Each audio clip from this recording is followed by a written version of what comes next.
حاضرین اور ناظرین کرام، السلام علیکم ورحمۃ اللہ وبرکاتہ۔ درس قرآن کے سلسلے میں حاضر ہیں۔ اعوذ باللہ من الشیطان الرجیم، بسم اللہ الرحمن الرحیم۔ وَمِنَ النَّاسِ مَن يَقُولُ آمَنَّا بِاللَّهِ وَبِالْيَوْمِ الْآخِرِ وَمَا هُم بِمُؤْمِنِينَ يُخَادِعُونَ اللَّهَ وَالَّذِينَ آمَنُوا وَمَا يَخْدَعُونَ إِلَّا أَنفُسَهُمْ وَمَا يَشْعُرُونَ فِي قُلُوبِهِم مَّرَضٌ فَزَادَهُمُ اللَّهُ مَرَضًا وَلَهُمْ عَذَابٌ عَلِيمٌ بِمَا كَانُوا يَكْذِبُونَ۔ وَمِنَ النَّاسِ، لوگوں میں سے بعض لوگ ایسے ہیں، مَن یقول، جو کہتے ہیں آمنا باللہ، ہم ایمان لے آئے اللہ پر، وبالیوم الآخر، اور یوم آخرت پر، وما ہم بمؤمنین، حالانکہ یہ مومن نہیں ہے۔ یخادعون اللہ، دھوکہ دینے کی کوشش کرتے ہیں۔ لفظی ترجمہ یخادعون اللہ، اللہ تعالیٰ کو دھوکہ دے رہے ہیں، لیکن اللہ کو تو کوئی دھوکہ نہیں دے سکتا، کوشش کر رہے ہیں۔ والذین آمنوا، اور ایمان والوں، وما یخدعون، اور دھوکہ نہیں دے سکتی یہ، الا انفسہم، لیکن اپنے آپ کو، وما یشعرون، اور ان کو اس بات کا شعور بھی نہیں۔ فی قلوبہم مرض، ان کے دل میں مرض ہے۔ فزادہم اللہ مرضا، تو اللہ تعالیٰ نے ان کے مرض کو اور بڑھا دیا۔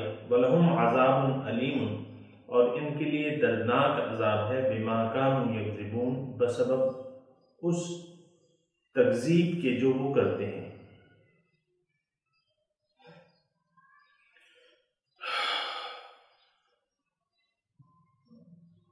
حاضرین کرام، گزشتہ سبق جو دو اسباق گزر چکے ہیں، اس میں دو طبقات کا معاشرے کے ذکر ہوا ہے۔ ایک تو وہ طبقہ جو کہ فلاح یافتہ ہے، جو کہ ان اصولوں پر عمل پیرا ہے جو کہ فلاح و نجات کا باعث بنتے ہیں۔ دوسرا طبقہ لوگوں میں سے ایسا ہے جنہوں نے اللہ تعالیٰ کے احکامات سے، اس کی رسول کی رسالت سے انکار کر دیا۔ تو اس کے بارے میں کل بات ہوئی تھی۔ آج ایک تیسرا طبقہ، شان نزول کے مطابق یہ تینوں طبقات جو تھے وہ موجود تھے۔ پہلے تو میں آپ کو شان نزول کے مطابق اس کا بتاؤں کہ یہ ذکر ہو رہا ہے منافقین کا، اور شان نزول کے مطابق اس کا جو سورہ بقرہ کا نزول ہے وہ پہلی ہجری ہے، اور حضور صلی اللہ علیہ وسلم جب مدینے تشریف لائے تو پہلے سال یہ سورہ بقرہ نازل ہوئی۔ تو اس وقت مدینے میں یہ تین طبقات موجود تھے۔ ایک تو مسلمان، مخلص مسلمان، اور دوسرا یہود، کافر یہود، جنہوں نے حضور صلی اللہ علیہ وسلم کی رسالت سے صریح انکار کر دیا اور ان پہ ایمان لانے کو تیار نہ ہوئے۔ ایک طبقہ اور تھا، یعنی مدینے کی آبادی اتنی اس وقت نہیں تھی، لیکن آپ کو جو تمام صورتحال کا علم ہے، جس وقت حضور صلی اللہ علیہ وسلم مدینے تشریف لائے تو جو مقامی آبادی تھی اس میں سے اکثریت جو تھی، لوگوں کی اکثریت جو مقامی آبادی تھی وہ ایمان لے آئی تھی۔ بیعت عقبہ اولیٰ اور بیعت عقبہ ثانیہ، بیعت عقبہ ثانیہ میں تقریباً 72 افراد تشریف لائے تھے، مکہ تشریف لائے تھے، حضور صلی اللہ علیہ وسلم سے انہوں نے بیعت کی تھی، اور اور پھر وہ گئے تو مطلب اور بھی مسلمانوں کی تعداد بڑھتی گئی. تو حضور صلی اللہ علیہ وسلم کی آمد سے پہلے ایک مقامی جو آبادی تھی اس کا ایک کثیر طبقہ جو تھا وہ ایمان لا چکا تھا. حضور صلی اللہ علیہ وسلم کی دعوت سے متاثر ہو کر وہ ایمان لا چکا تھا. اب وہ جو قبائل وہاں رہتے تھے مقامی تو ان میں جو تھے مختلف قسم کے لوگ تھے. اب ظاہر ہے کہ ایک تحریک ہوتی ہے تو وہ سب لوگ تو اس میں متفقہ طور پہ تو داخل نہیں ہوتے. اس میں مطلب کچھ ظاہر ہے کہ مختلف اذہان ہوتے ہیں تو کچھ ایمان لاتے ہیں کچھ نہیں لاتے. تو کچھ لوگ ایمان نہیں لائے لیکن اکثریت جو تھی وہ ایمان لے آئی تھی. اب جب کہ حضور صلی اللہ علیہ وسلم تشریف لائے تو سارے لوگ جو ہیں تقریباً مطلب اکثریت جو ہے وہ حضور صلی اللہ علیہ وسلم کے گرد جمع ہو گئی. ان میں بعض لوگ ایسے تھے جو ایمان لے آئے, حالات سے متاثر ہو کر وہ لوگ ایمان لے آئے. اگر نہ لاتے تو وہ پھر یعنی ان کو معاشرتی طور پہ تھوڑی سی تکلیفات کا سامنا رہتا. تو ان میں جو ہے یعنی 2-3 قسم کے لوگ تھے جو ایمان لاتے تھے.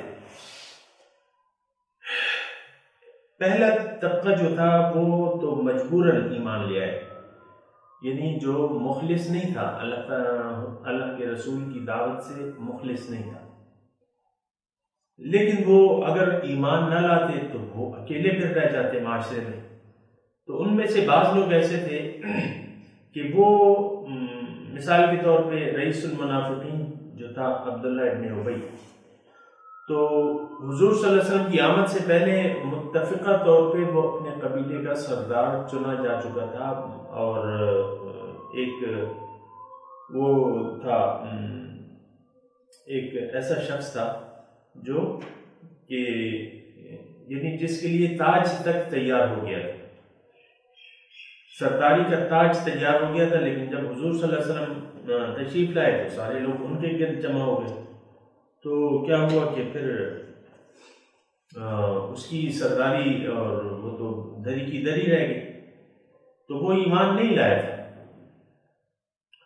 جنگ بدر تک وہ مسلمان نہیں ہوا تھا, لیکن اس کے بعد جو تھا وہ پھر مجبوراً ایمان لے آیا تھا. اور اس لحاظ سے وہ بھی مطلب اس میں کچھ یعنی مخلص تو نہیں تھا وہ, لیکن اپنی لیڈری چمکانے کے لیے. لیڈر کیا ہوتا ہے؟ لیڈر وہ شخص ہوتا ہے کہ عوام جو کہے تم سب سے بڑھ کے وہ نعرہ بناؤ, وہ نعرہ لگاؤ تو تم لیڈر بن جاؤ, خواہ وہ غلط ہو یا صحیح.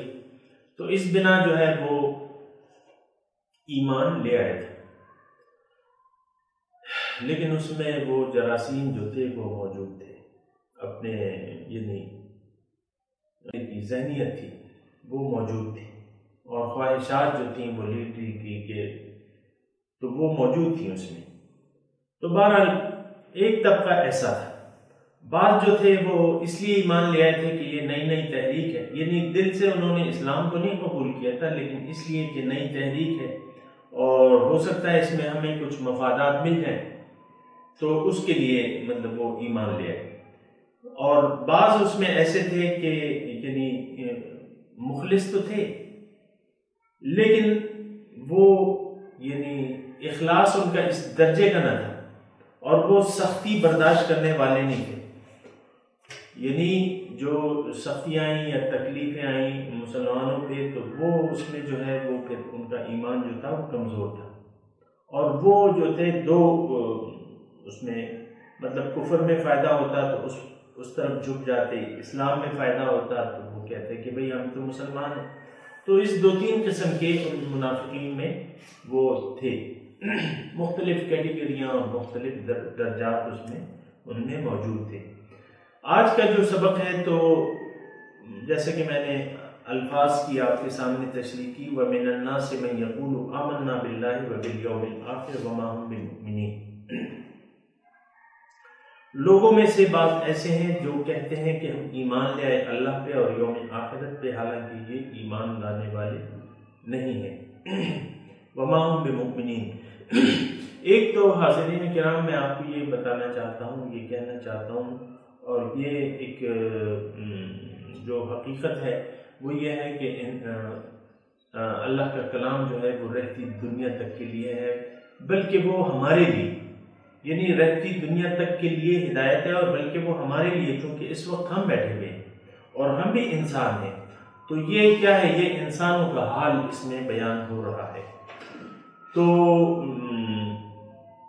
یعنی یہ نہ سمجھیے گا کہ یہ حالات، یہ آیات ان حالات کے مطابق ہیں اور آج کے حالات کے لیے یہ نہیں ہے، یا ایسے لوگ آج کل موجود نہیں ہیں۔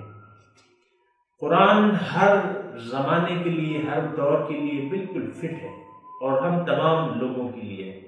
وَمِنَ النَّاسِ مَن يَقُولُ آمَنَّا بِاللَّهِ، لفظی ترجمہ یہ ہے، بہت اہم آیت ہے۔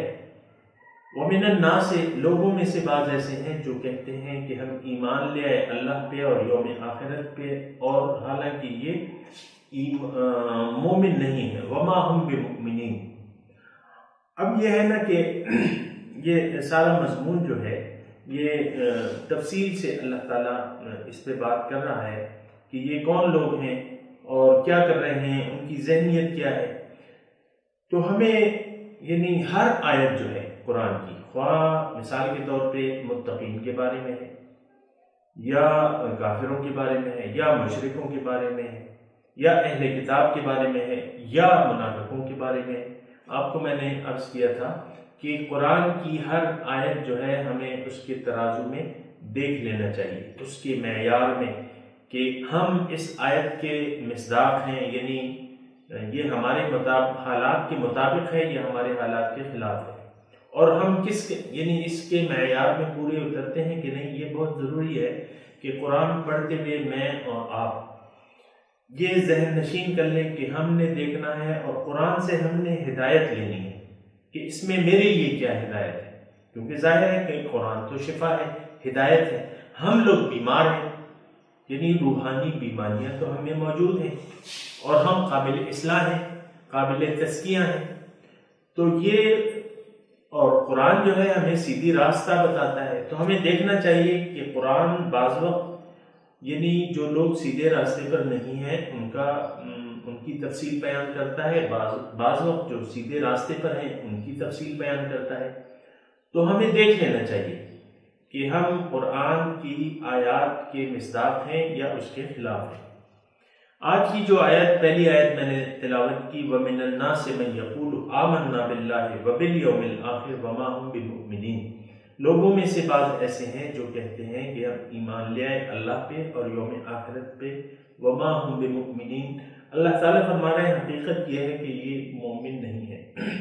اس میں ایک بات تو تفصیل کی یہ ہے کہ لوگوں میں سے بعض کہتے ہیں کہ ہم اللہ پہ اور یوم آخرت پر ایمان لے آئیں۔ اس کا مطلب یہ نہیں ہے کہ رسول کی رسالت کا وہ دعویٰ نہیں کرتے، بلکہ ایمان باللہ میں یا ایمان بالآخرت میں وہ تمام ایمان آ جاتے ہیں، جو کہ ہم ایمان مجمل میں کہتے ہیں کہ آمنت باللہ وملائکتہ وکتبہ ورسلہ والیوم الآخر والبعث بعد الموت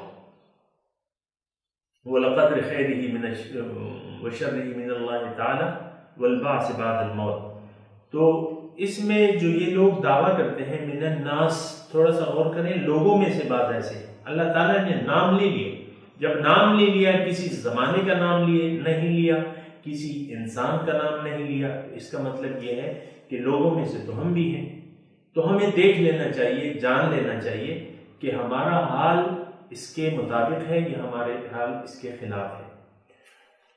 تو من الناس من یقول، جو یہ دعویٰ کرتے ہیں، جو کہتے ہیں زبان سے کہ ہم ایمان لے آئے اللہ پہ اور یوم آخرت پر، حالانکہ اللہ تعالیٰ فرما رہا ہے، اللہ تعالیٰ ان کا دعویٰ رد کر رہا ہے، وما ہم بمؤمنین، یہ ایمان والے نہیں ہیں، یہ مومن نہیں ہے۔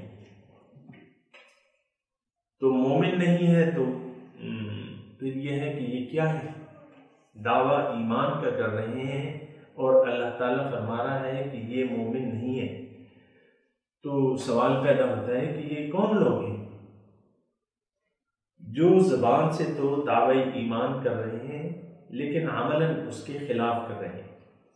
یخادعون اللہ، اللہ تعالیٰ فرما رہا ہے یہ دھوکہ دینے کی کوشش کر رہے ہیں۔ تو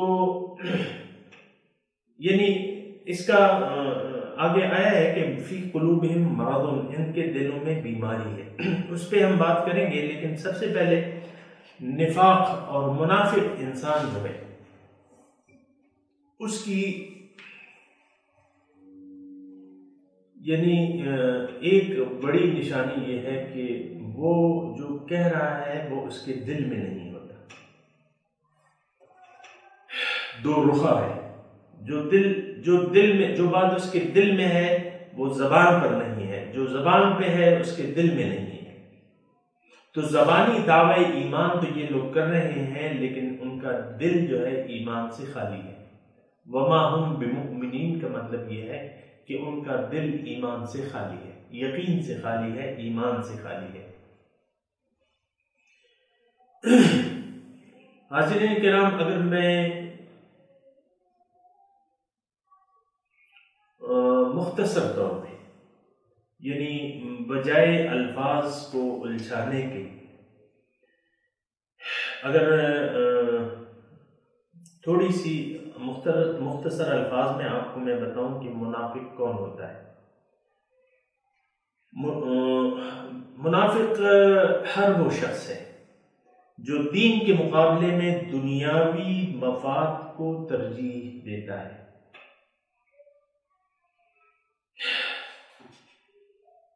دوبارہ میں وہی الفاظ دہراتا ہوں، منافق وہ شخص ہے جو دین کے مقابلے میں دنیا کے مفاد کو ترجیح دیتا ہے، دنیا کا مفاد اسے پیارا ہے، دین کے احکامات سے اس پر عمل کرنے سے دنیا کا مفاد اسے زیادہ محبوب ہے۔ جب دین کا حکم کوئی آتا ہے تو اگر اس میں اس کا کوئی نقصان ہو، دنیاوی نقصان ہو، تو وہ اس حکم کو چھوڑ دیتا ہے۔ یہ میں تھوڑی سی یعنی ایک لائن میں، ایک جملے میں تھوڑا سا میں نے آپ کو بتا دیا۔ اگر میں اس کی تفصیل کروں گا تو اس کے پیچھے بہت سے دلائل ہیں وغیرہ، لیکن ایک لفظ میں، ایک لائن میں، دین کے مقابلے میں جو شخص دنیاوی مفاد کو ترجیح دے رہا ہے یہ شخص منافق ہے۔ تو کیا مطلب ہوا کہ ایمان اگر اس کے دل میں ہوتا تو پھر تو وہ دین کے مقابلے میں دنیا کے مفاد کو ترجیح نہیں دیتا، لیکن اس کو زیادہ پیارا جو ہے دنیاوی مفاد ہے، اپنی شخصیت جو ہے وہ محبوب ہے، اسے اپنی شخصیت محبوب ہے، اس کو اپنی جان پیاری ہے، اس کو اپنا مال پیارا ہے، اس کو اپنی اولاد پیاری ہے۔ اللہ اکبر۔ تو یعنی یہ چیزیں جو ہیں یہ زیادہ اس کو پیاری ہیں۔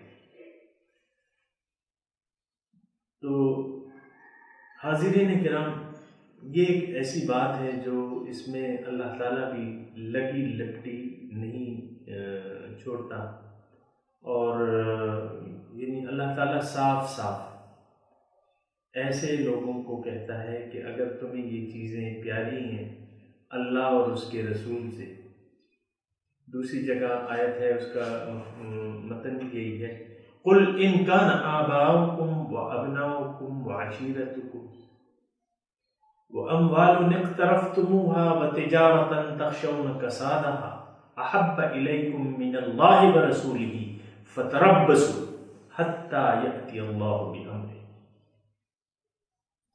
اگر آپ ان سے کہہ دیجئے اے رسول صلی اللہ علیہ وسلم، إِنْ كَانَ آبَاؤُكُمْ وَأَبْنَاؤُكُمْ وَعَشِيرَتُكُمْ، اگر تمہارے والدین، اگر تمہاری اولاد، اگر تمہارے رشتہ دار، وَأَمْوَالٌ اقْتَرَفْتُمُوهَا، اور وہ مال جو تم نے جمع کر رکھے ہیں، وَتِجَارَةً تَخْشَوْنَ كَسَادَهَا، اور وہ تجارت جس میں خسارے سے تم ڈرتے ہو. وَمَسَاكِنَ طَيِّبَةً تَرْضَوْنَهَا، اور وہ اچھے اچھے گھر جس میں تم رہتے ہو، جس میں تم رہنا پسند کرتے ہو، جو تمہیں پسند ہے.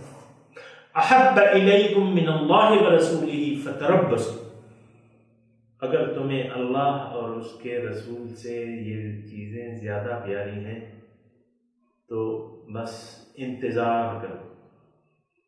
فتربصوا، انتظار کرو. اب تم عذاب کے قابل ہو، اللہ کے عذاب کے قابل ہو. فتربصوا، اب انتظار کرو، اللہ کے عذاب کا انتظار کرو. تو سامعین کرام، میں نے کیا ایک لائن بولی تھی کہ منافق وہ ہے جو دنیا کے مفاد کو دین پر ترجیح دیتا ہے، جس کی محبت دین سے زیادہ دنیا سے ہے. اللہ تعالیٰ نے تو اس کو عذاب کی خوشخبری پر سنائی ہے. تو ہمیں حقیقت کو جان لینا چاہیے. دیکھیں، حقیقت سے آنکھیں چرانے سے کچھ بھی نہیں ہوتا. یعنی جو حقیقت ہے وہ حقیقت ہے، وہ جان لینی چاہیے، وہ مان لینی چاہیے، اس کے مطابق اپنے اعمال کو بنا لینا چاہیے. مومن جو ہے، اس کی بھی مومن کون ہے؟ مومن تو یعنی ایک لائن اگر میں آپ کو بتاؤں مومن کیا ہے.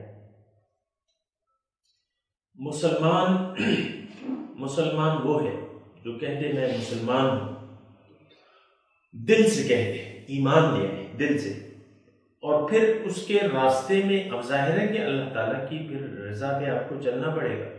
تو اس میں آپ کو اس کو جو بھی مشکلات آئیں وہ آپ خندہ پیشانی سے قبول کر لیں. اس میں آپ کی جان جائے، مال جائے، اولاد، جس چیز کی قربانی آپ سے وہ مانگے آپ اسے دے دیں، اس کو کہتے ہیں مسلمان. اور ابھی جو ہم نے سبق پڑھا ہے سورہ بقرہ کی جو ابتدائی آیات ہے، اس میں ہم نے متقین کی صفات جو پڑھی ہے، اللہ اکبر، وہ اصول نجات، وہ اصول فلاح جو ہیں، اصول نجات، اس پر وہ مسلمان عمل پیرا ہے اور اس پر عمل مضبوطی سے عمل کر رہا ہے. یؤمنون بالغیب ویقیمون الصلاة ومما رزقناہم ينفقون والذین یؤمنون بما انزل الیک وما انزل من قبلک وبالآخرۃ هم یوقنون. اس کی میں تفصیل پڑھ چکا ہوں، اگر کسی نے نہیں سنی ہے تو دوبارہ آپ سن لیں اسے. ان اصول فلاح پہ وہ گامزن ہے، ایمان بالغیب ہے اس کا، نماز قائم کر رہا ہے، جو اللہ تعالیٰ نے اسے جو بھی قوتیں دی ہیں اللہ کی راہ میں وہ خرچ کر رہا ہے. تو یہ شخص جو ہے یہ مومن ہے، یہ مسلمان ہے. اولئک هم المفلحون، اولئک علی ھدی من ربہم واولئک هم المفلحون. یہ لوگ جو ہیں یہ ہدایت پر ہیں رب کی طرف سے، اور یہ لوگ جو ہیں فلاح پانے والے ہیں. یہ جو چند چیزیں ہیں نا میرے پیارے قارئین، یہ اس کو اچھی طرح جان لینا. مسلمان اور اس کی صفات، منافق اور اس کی صفات، کافر اور اس کی صفات، ان کو اچھی طرح آپ ذہن نشین کر لینا چاہیے. اور ان میں سے کوئی کسی ایک کیٹیگری میں تو ہم ضرور ہوں گے، یا مخلص مومن ہوں گے جو اصول فلاح پہ گامزن ہوں گے، یا کافر ہوں گے، یا مشرک ہوں گے، یا منافق ہوں گے. تو ضروری یہ ہے. اب ہم اور آپ جس معاشرے میں رہ رہے ہیں وہاں بہت سی یعنی کمزوریاں ہیں اور کوتاہیاں ہیں. ایک تو یہ ہے کہ دین کی حقیقت بتانے والا ہمیں کوئی نہیں، یعنی الا ماشاء اللہ. اول تو ہم خود ہی جستجو نہیں کرتے. جو کچھ ہمارا یعنی مسلمان کے گھر میں پیدا ہوئے ہیں تو مسلمان ہیں، اب یہ نہیں سوچ رہے کہ کلمے کی حقیقت کیا ہے، دین کا مقصد کیا ہے، دین کیوں ہے، اللہ کے راستے کا کیا مراد ہے، اس راستے پر چل کر کیا مقاصد حاصل ہوتے ہیں، یہ کون سوچ رہا ہے؟ اس پہ تو کوئی نہیں سوچ رہا۔ ہاں، سوچ بچار تو بہت ہے، لیکن وہ ظاہر دنیا کے بارے میں کون سے والدین سوچتے ہیں میرے بچے نے کون سے اسکول میں داخلہ لینا ہے، اس کی اسکولنگ کہاں ہوگی، اس کو ہم بڑا ہو کے کیا بنائیں گے۔ پھر جب بچہ خود بڑا ہوتا ہے، پھر وہی نظریات جو ماں باپ کی طرف سے ملتے ہیں تو وہ اس کے ذہن میں ہوتے ہیں۔ بچپن سے آپ تیسری چوتھی جو کلاس ہے، کلاس 4 یا اس کے بچے سے آپ پوچھیں کہ آپ بڑے ہو کے کیا بنو گے، ایک کلاس میں آپ داخل ہو جائیں، اچانک داخل ہو جائیں بچوں کے کلاس روم میں جہاں 30 بچے سبق پڑھ رہے ہیں، ہر ایک بچے کے ذہن میں ہوگا، یعنی آپ یہ سوال کریں کہ بھئی فردن آپ بڑے ہو کے کیا بنو گے، آپ بڑے ہو کے کیا بنو گے، تو والدین نے جو سوچ بٹھائی بھی ہے اس کے ذہن میں، وہ بچہ آپ کو جواب دے گا۔ لیکن یہ تو چھوٹے بچے ہیں، لیکن اگر آپ کسی یعنی 4th ایئر کی کلاس میں چلے جائیں، کسی کالج میں چلے جائیں، 4th ایئر کا بچہ جو ہے وہ کتنا ہوتا ہے، 19-20 سال کا ہوتا ہے، بالغ بچہ ہوتا ہے، 4th ایئر بالغ ہو جاتا ہے۔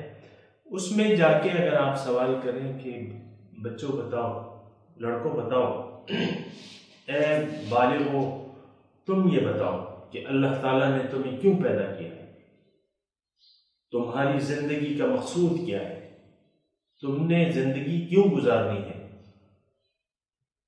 تو مجھے بتائیں کتنے بچے آپ کو صحیح جواب دیں گے؟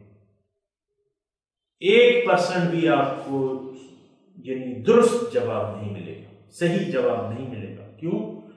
کہ یہ ہمارے معاشرے کی تربیت ہے، ہمیں تربیت ہی ایسی ملی ہے کہ ہم کو اپنے مقصود کا پتہ ہی نہیں، ہم اپنے اللہ سے بے خبر ہیں، ہم اپنے دین کے مقصد سے بے خبر ہیں، ہم نماز کے مقصد سے بے خبر ہیں، ہم روزے کے مقصد سے بے خبر ہیں، ہم حج کے مقصد سے بے خبر ہیں، ہم زکوٰۃ کے مقصد سے بے خبر ہیں،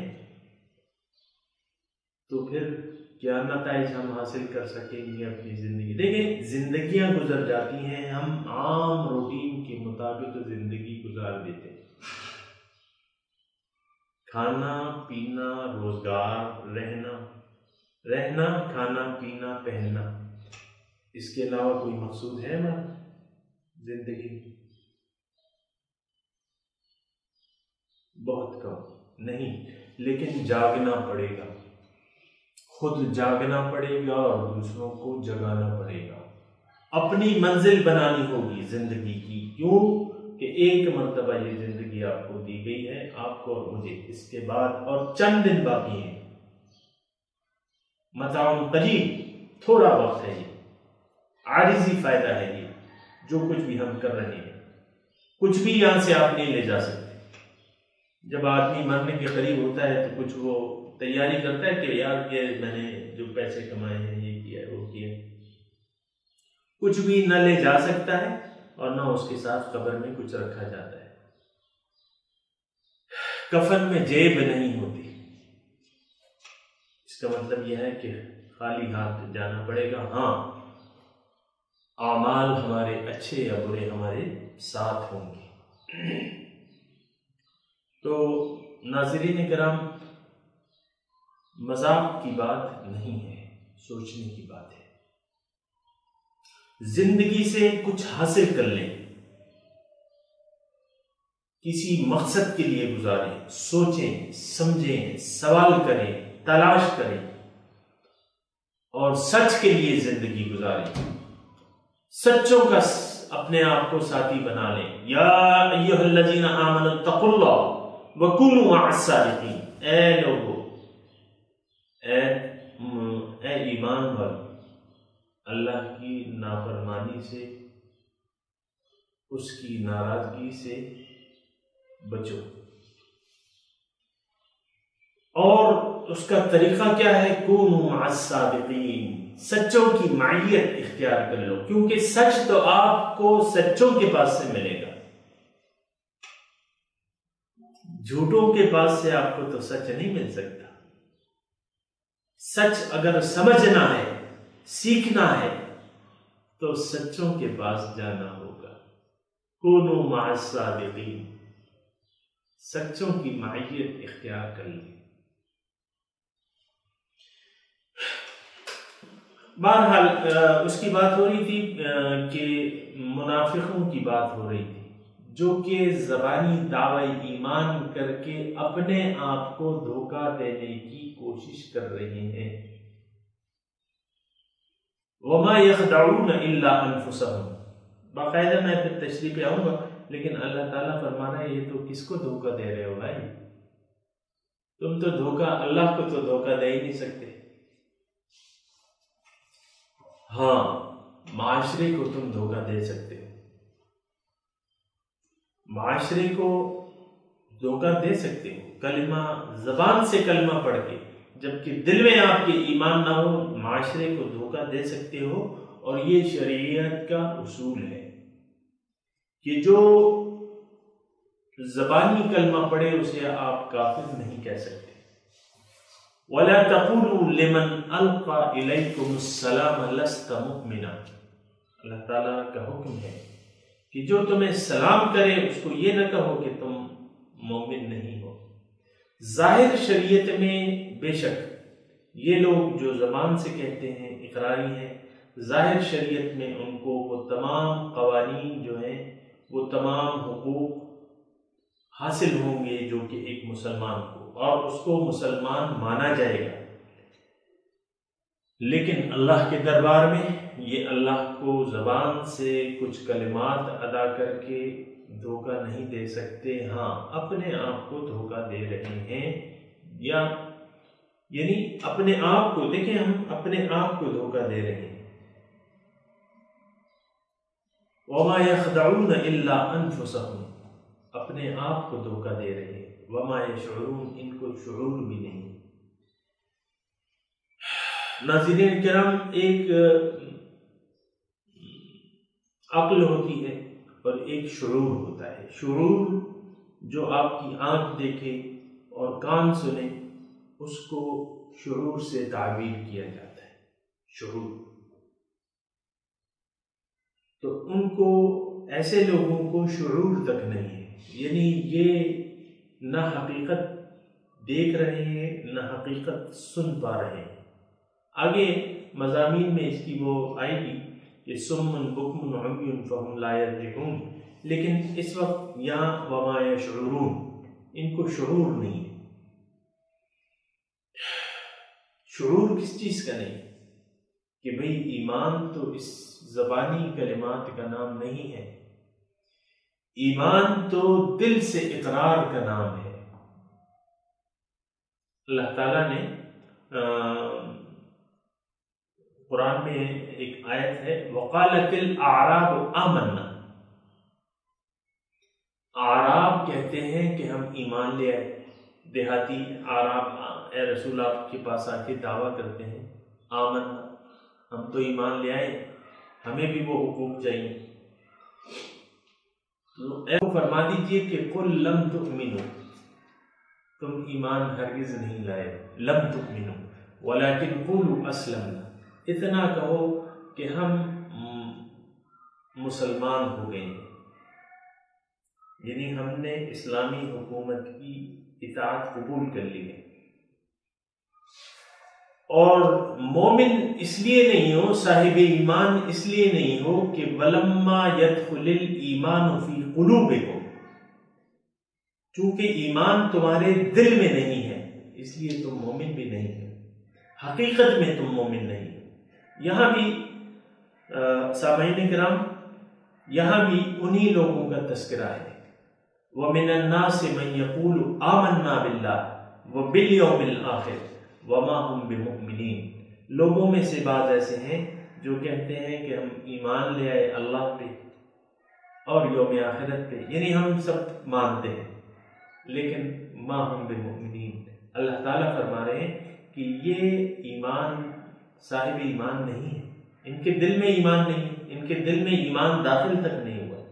وَلَمَّا يَدْخُلِ الْإِيمَانُ فِي قُلُوبِكُمْ، اور یہ زبانی دعویٰ جو کر رہے ہیں، يُخَادِعُونَ اللَّهَ، اللہ کو دھوکہ دینے، اپنی دانست میں، اللہ کو تو کوئی دھوکہ نہیں دے سکتا، اپنی دانست میں اللہ کو دھوکہ دینے کی کوشش کر رہے ہیں۔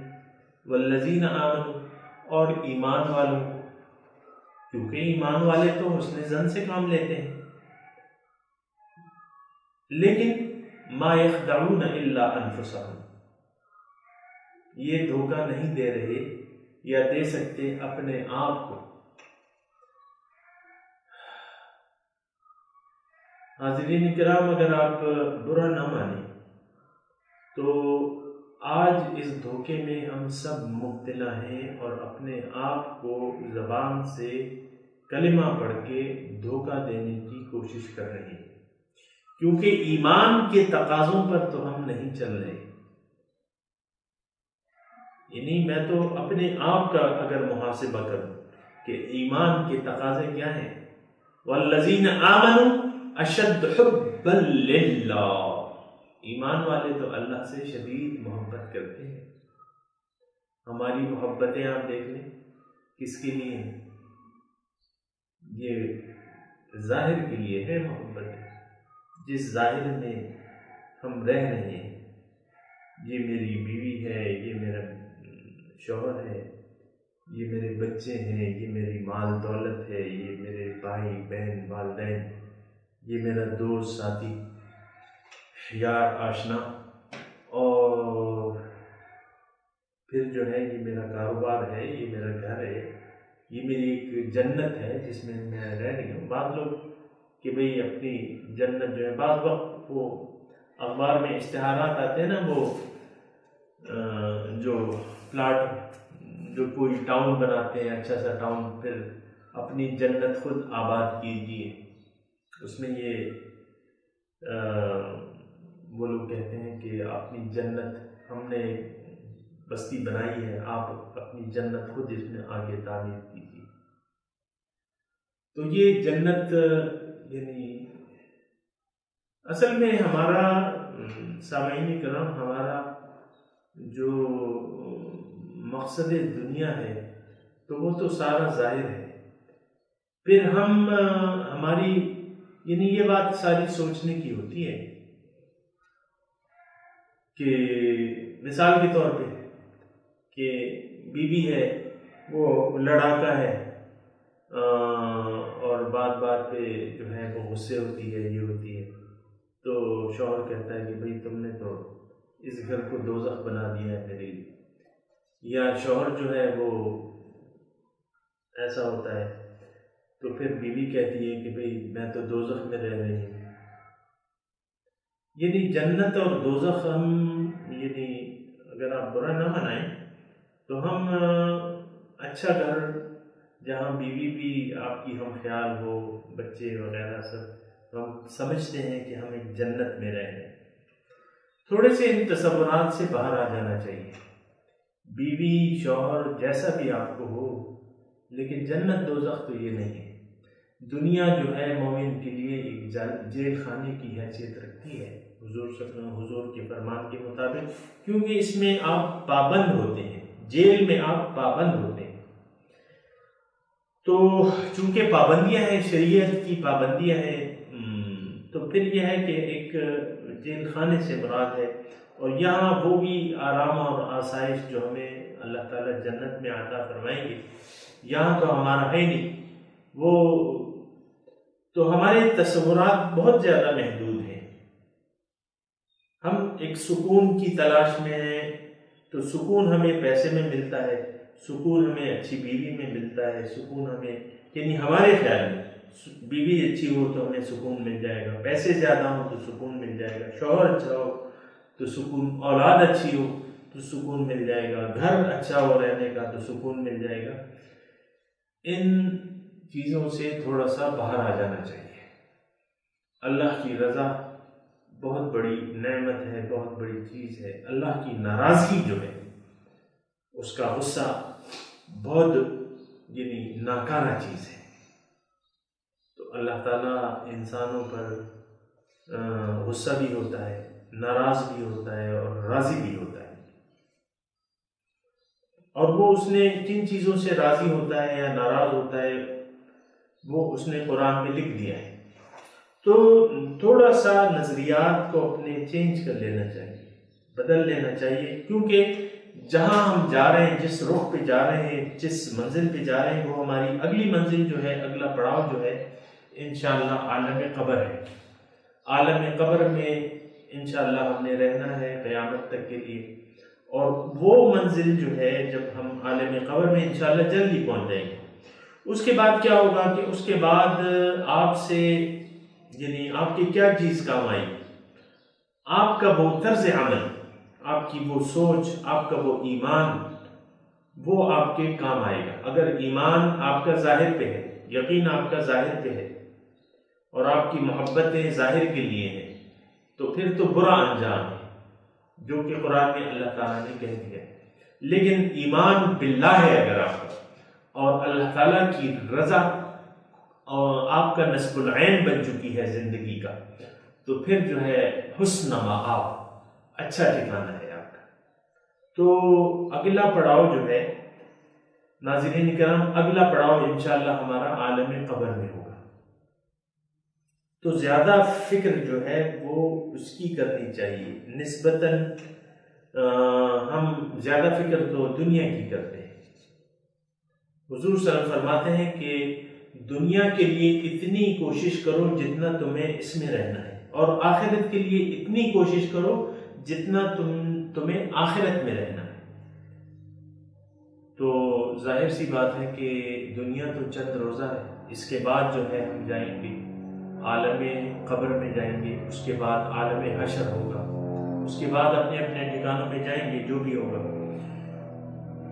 تو آج کا جو مضمون ہے تقریباً ہمارا وقت جو ہے اختتام پذیر ہے، اور وَمِنَ النَّاسِ مَن يَقُولُ، دوبارہ میں آپ کو بتا رہا ہوں کہ لوگوں میں سے بعض ایسے ہیں جو کہتے ہیں آمنا باللہ، کہ ہم ایمان لے آئے اللہ پر، وَبِالْيَوْمِ الْآخِرِ، اور یوم آخرت پر، مَا هُمْ بِمُؤْمِنِينَ، کہ مومن نہیں ہیں، يُخَادِعُونَ اللَّهَ، اللہ کو دھوکہ دینے کی کوشش کر رہے ہیں، اور ایمان والوں کو وَمَا يَخْدَعُونَ، وہ دھوکہ نہیں دے رہے لیکن اپنے آپ، وَمَا يَشْعُرُونَ، ان کو اس بات کا شعور تک نہیں ہے۔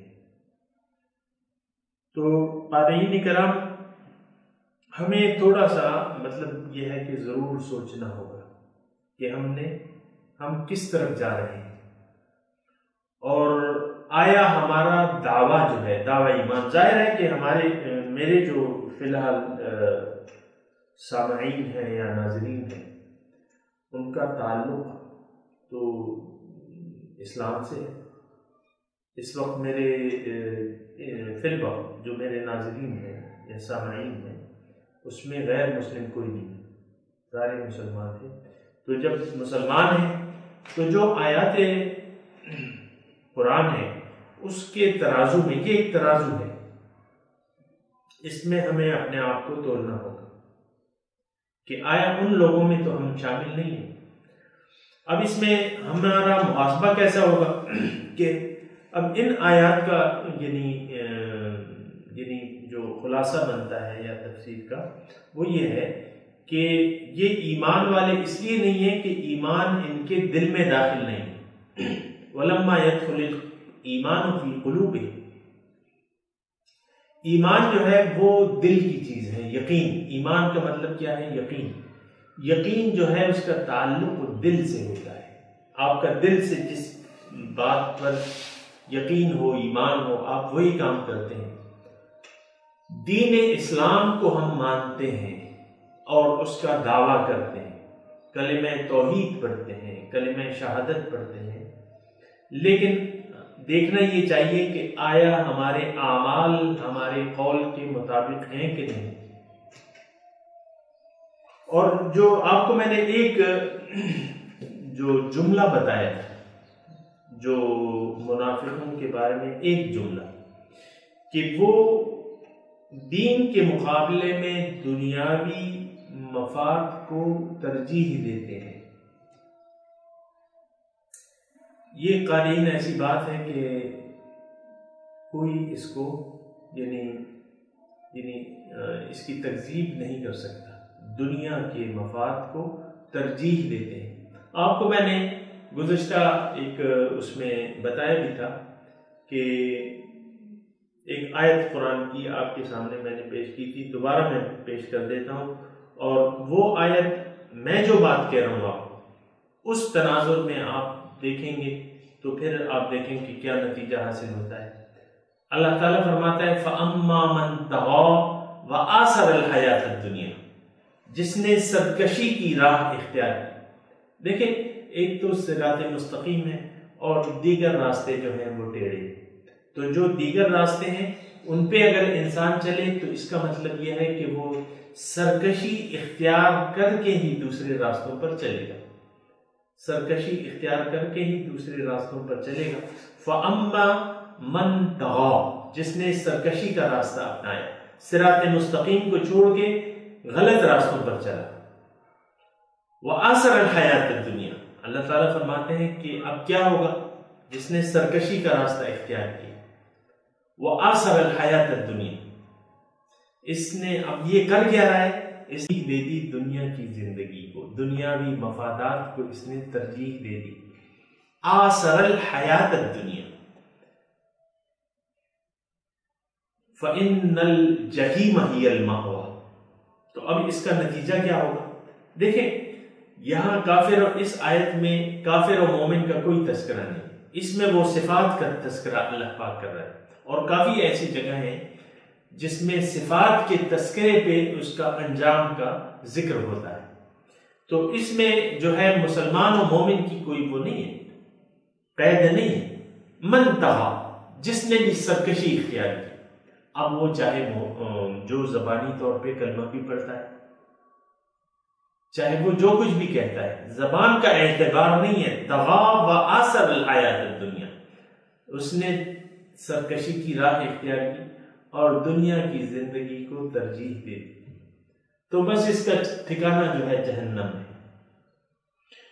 وَأَمَّا مَنْ خَافَ مَقَامَ رَبِّهِ وَنَهَى النَّفْسَ عَنِ الْهَوَىٰ، جس نے روک لیا اپنے آپ کو خواہشات نفس پر عمل کرنے سے اور اپنے رب کے سامنے کھڑے ہونے سے ڈرا۔ وَأَمَّا مَنْ خَافَ مَقَامَ رَبِّهِ، اپنے رب کے سامنے کھڑے ہونے سے ڈرا۔ رب کے سامنے تو ایک دن کھڑا تو ہونا ہے، اپنے خالق کے دربار میں تو حاضری ہوگی۔ اللہ کیا ہی حسین نقشہ ہے۔ من خاف مقام ربی، جو ڈرا اپنے رب کے سامنے کھڑے ہونے سے۔ اب اس کا نتیجہ کیا ہے؟ وَنَهَى النَّفْسَ عَنِ الْهَوَىٰ، اس نے روک لیا اپنے آپ کو خواہشات نفس پر عمل کرنے سے۔ وَنَهَى النَّفْسَ، روک لیا عَنِ الْهَوَىٰ، خواہشات نفس پر عمل کرنے سے، تو فَإِنَّ الْجَنَّةَ هِيَ الْمَأْوَىٰ، جنت اس کا ٹھکانہ ہوگا۔ تو اب آخری جملے جو ہیں دوبارہ میں اس آیت کا ترجمہ آپ کو پڑھ کے سناتا ہوں۔ وَمِنَ النَّاسِ، اور لوگوں میں سے بعض ایسے ہیں، مَن يَقُولُ آمَنَّا بِاللَّهِ، جو کہتے ہیں کہ ہم ایمان لے آئے اللہ پر، وَبِالْيَوْمِ الْآخِرِ، اور یوم آخرت پر، وَمَا هُم بِالْمُؤْمِنِينَ، حالانکہ یہ مومن نہیں ہے۔ يُخَادِعُونَ اللَّهَ، اللہ کو دھوکہ دینے کی کوشش کر رہے ہیں، وَالَّذِينَ آمَنُوا، اور ایمان والوں، وَمَا يَخْدَعُونَ، اور یہ دھوکہ نہیں دے سکتے، إِلَّا أَنفُسَهُمْ، یعنی دھوکہ نہیں دے رہے لیکن صرف اپنے آپ کو، وَمَا يَشْعُرُونَ، اور ان کو اس بات کا شعور تک نہیں ہے۔ وآخر دعوانا ان الحمد للہ رب العالمین، والسلام علیکم ورحمۃ اللہ وبرکاتہ۔